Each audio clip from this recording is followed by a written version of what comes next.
सभी धम्म मित्रों को सप्रेम नवोदय जय भीम। बौद्ध भारत में आपका स्वागत है। संयुक्त निकाय भाग 1 का चौथा परिच्छेद, उसका 10वां सूत्र है उपसय सूत्र। थुल्ल तिस्सा भिक्षुणी का संग से बहिष्कार।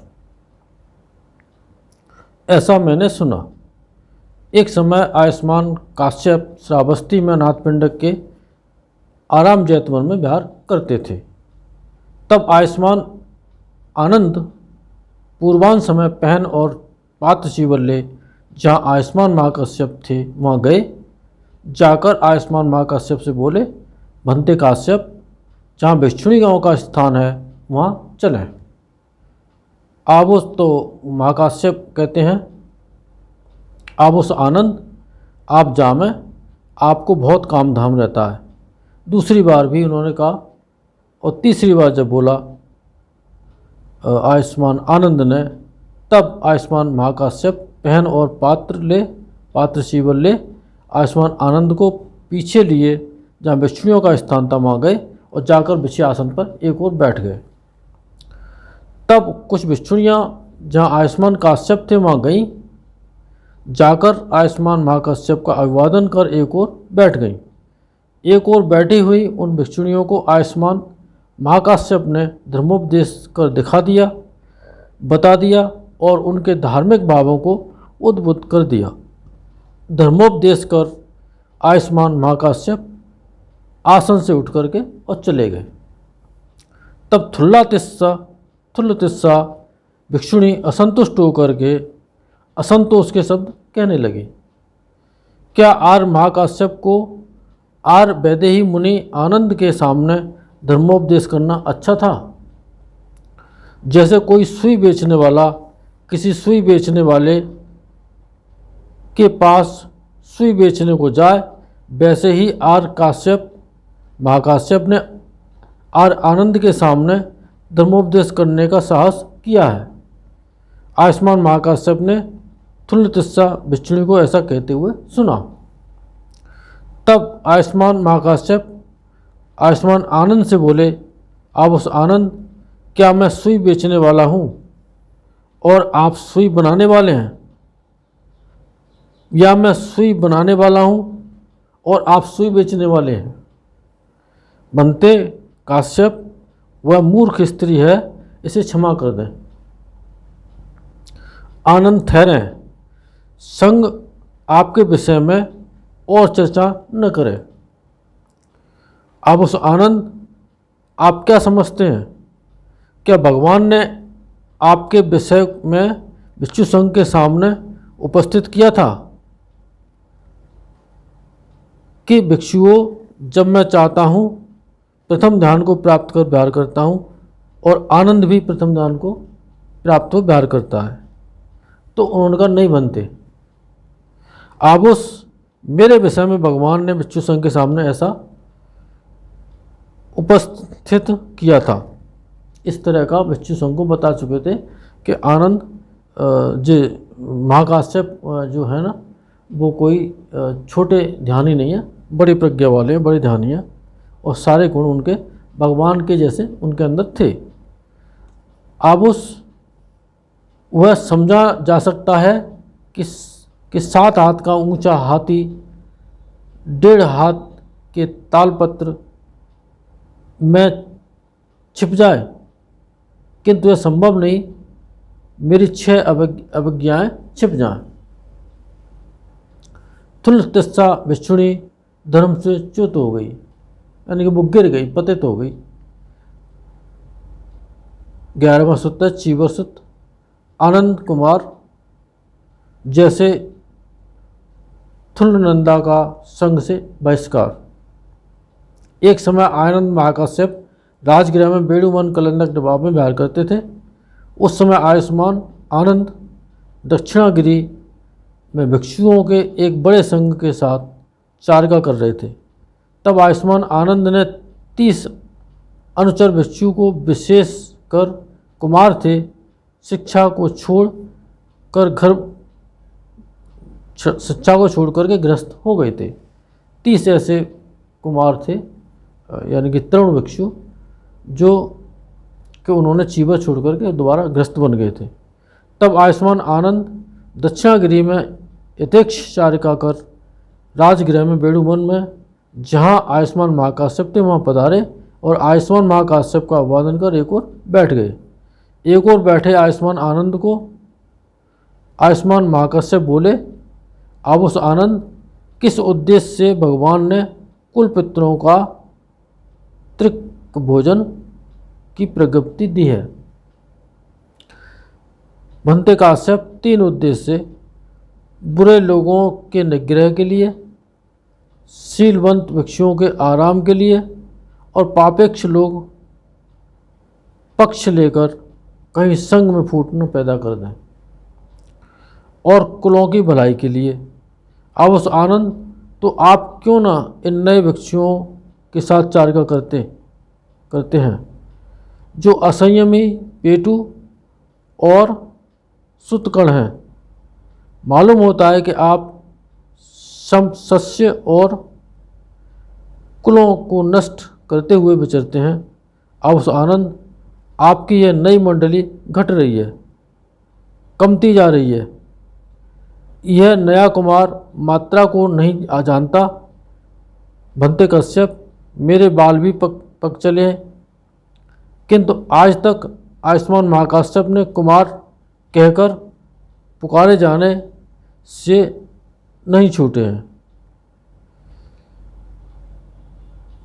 किंतु आज तक आयुष्मान महाकाश्यप ने के कुमार कहकर पुकारे जाने से नहीं छूटे।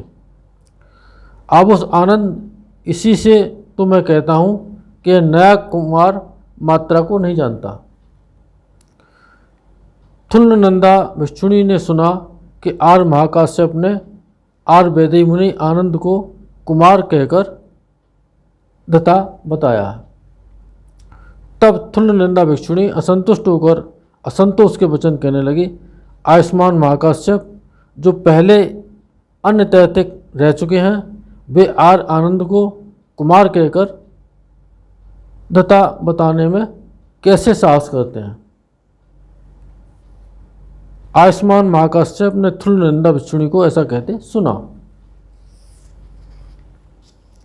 तब आयुष्मान महाकाश्यप आयुष्मान आनंद से बोले, अब उस आनंद, थुल्लनंदा भिक्षुणी का सहसा ऐसा कहना उचित नहीं।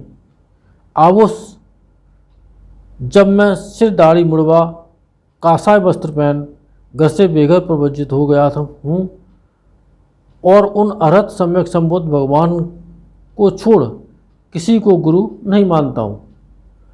अब उस पहले घरवासी रहते हो मेरे मन में यह हुआ, घर में रहना बड़ा झंझट है, गंदा है और प्रवज्जा खुला आकाश सा है।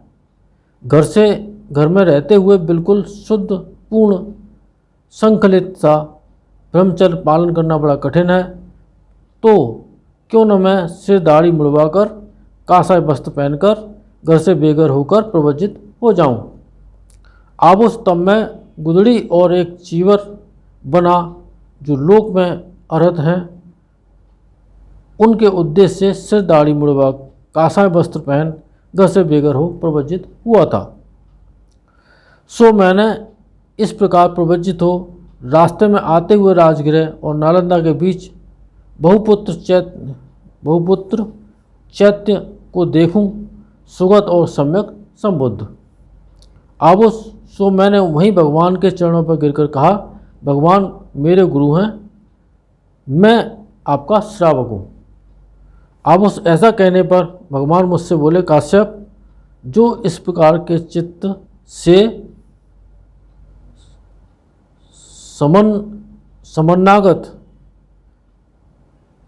समन्नागत श्रावण को बिना कह दे कि मैं जानता हूँ, बिना देखे कह दे कि देखता हूँ, बिना सिर टूट टूट कर गिर जाए।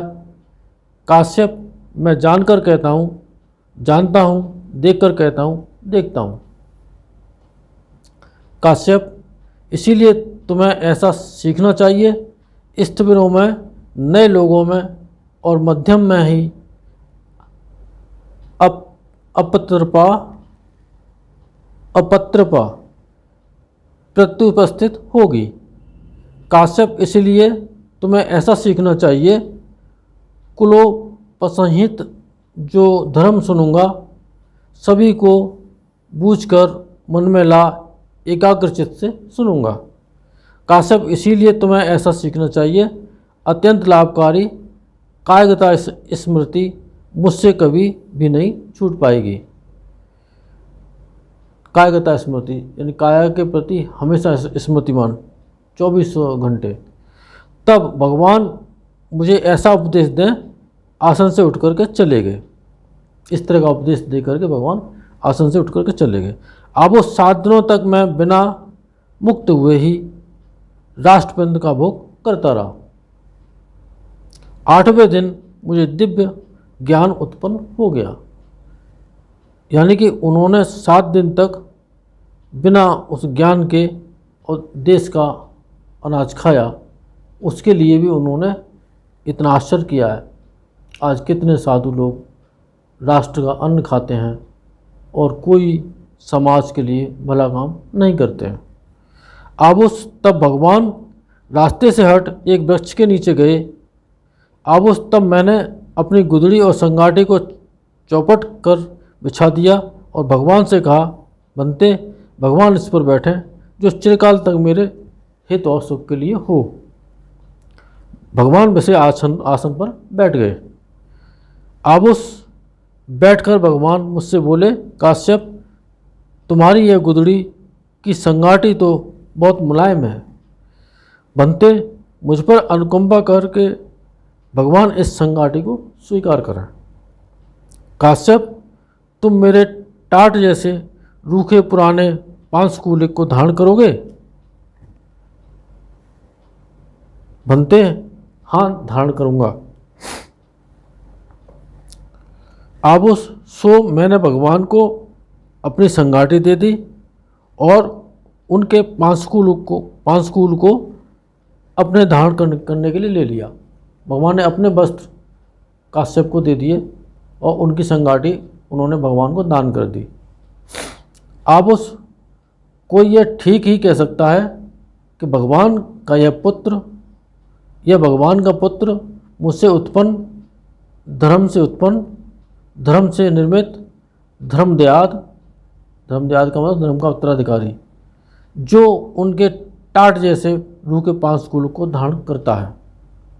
उसमें भी बड़ी गौरव की बात थी कि भगवान ने अपने कपड़े माँ काश्यप को दिए।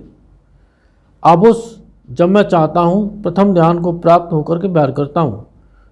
मैं आश्रमों के क्षीण हो जाने से आश्रम रहित चैतो विमुक्ति और प्रज्ञा विमुक्ति को इसी जन्म में स्वयं जानकर साक्षात्कार कर और प्राप्त कर विहार करता हूँ। मेरी 6 अभिज्ञाएँ नहीं छिप सकती। ये जो ज्ञान है, जो जान लिया है, वो छिपाए हुए नहीं छिप सकता, वो तो दिखेगा। और आज के लिए इतना ही। इन सत्य वचनों के महाप्रताप से आप सबका मंगल हो, भला हो, कल्याण हो, संसार के सारे प्राणी सुखी हों। साधु साधु साधु।